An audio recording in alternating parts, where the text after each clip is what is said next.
The grand mansion stood in silence, its marble halls echoing with emptiness. Behind its golden gates lived a man who had everything money could buy but nothing money could heal. A powerful millionaire, feared by competitors and admired by society, was utterly powerless at home. His daughter, once full of life, had been left paralyzed after a tragic accident. Her laughter had vanished. Her world had shrunk to a wheelchair. 2 shadows of memories, 2 silence. The father threw his fortune at doctors, specialists, and therapists, yet nothing restored her spirit. Behind the walls, she remained a prisoner of despair. The millionaire buried himself in work, as if building empires could mask the hollow ache of helplessness. But fate has a way of stepping in when least expected. Down in the servant quarters, a humble maid worked tirelessly to keep the mansion spotless. She had a daughter, too quiet, shy, but with a fire that revealed itself only when music played. Dancing was her language, her secret escape from the hardships of life. No one knew that one day her path and the paralyzed girl's path would cross. And in that meeting something miraculous would begin, something no amount of wealth could buy. The stage was set, but the millionaire had no idea that the greatest healing his daughter would ever find was already living under his roof. Break for next chapter.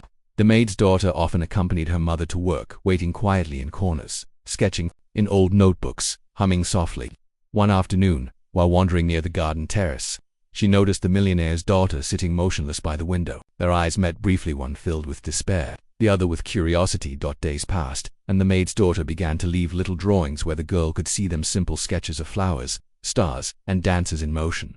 Slowly, the paralyzed girl's eyes lit up. Someone noticed her. Someone wasn't treating her like broken glass. One evening, as soft music floated from a radio in the kitchen, the maid's daughter began to dance alone. She thought no one was watching, but from her chair, the millionaire's daughter had wheeled closer, mesmerized by the graceful movements. For the first time in months, her lips curved into a faint smile. It became a secret ritual. Whenever the mansion was quiet, the maid's daughter would dance in the shadows, and the paralyzed girl would watch, her spirit slowly awakening. There were no words, only the language of movement and music bridging the silence. What neither of them knew was that someone else had started noticing. Someone powerful.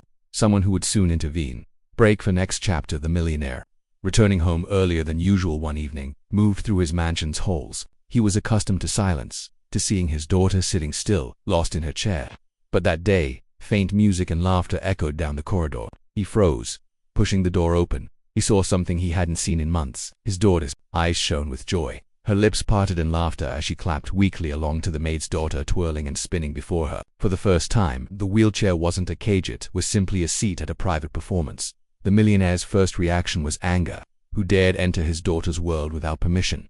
Yet, beneath the anger was confusion, and something deeper. He saw life in his daughter's face that no doctor, no therapist, no fortune had been able to spark. He stood in silence, hidden from view, watching the 2 girls. The maid's daughter danced with no fear, no judgment, just pure expression. And his daughter, she wasn't paralyzed in spirit anymore. She was alive. The millionaire's fists tightened. His pride warred with the truth before his eyes. Could it be that a maid's child had given his daughter what the world's best could not? The question haunted him as he retreated into the shadows. Tomorrow, he would decide. Break for next chapter. The next morning, the mansion buzzed with tension. The maid feared dismissal when summoned. Her daughter stood nervously by her side, bracing for punishment. But the millionaire's gaze didn't rest on them, it lingered on his daughter, who seemed restless, almost waiting for the dance to return. Finally, the millionaire spoke. Instead of scolding, he asked for something unexpected: to see it again. The maid's daughter hesitated. Fear of overstepping froze her. But then, the paralyzed girl's fragile voice broke the silence, bleeding for the first time in months. And so, the dance began again.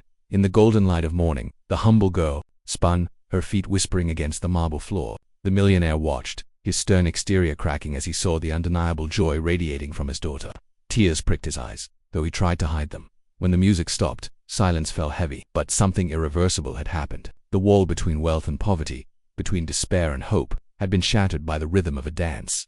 The millionaire looked at the maid's daughter not as a servant's child, but as a miracle he hadn't expected. Break for next chapter. Word spread quickly through the mansion. The staff whispered, confused about the sudden shift in the household. The maid's daughter was no longer invisible. She was being invited daily, asked to dance, to bring the spark back to the young heiress's life. The millionaire wrestled with his pride. Society would mock him if they knew his daughter's healing came not from expensive doctors but from the child of a maid. But when he looked into his daughter's eyes, bright, alive, he realized he no longer cared. He made a bold decision. He ordered music instructors, therapists, and even doctors to observe, not to lead. The maid's daughter became the center of it all. Her movements studied, her bond with the heiress nurtured. The millionaire spared no expense. But this time, it wasn't to control the process. It was to empower it. What began as secret dances became daily therapy, joy disguised as art. Slowly, the paralyzed girl's hands moved more. Her laughter returned. She was learning to live again, not through medicine but through friendship and the world outside the mansion. It had no idea what was coming. Break for next chapter. Months passed, and whispers began to circulate beyond the gates. At a charity gala, the millionaire unveiled a surprise. As the crowd of elites and dignitaries looked on, his daughter was wheeled onto the stage. But she wasn't alone. Beside her stood the maid's daughter. The music began. The paralyzed girl lifted her trembling hands, following the movements of her friend. She could not stand, but she could move. Together, they danced, one with her body, the other with her spirit. The audience gasped. They expected weakness, pity. Instead, they witnessed strength, resilience, and art that transcended boundaries.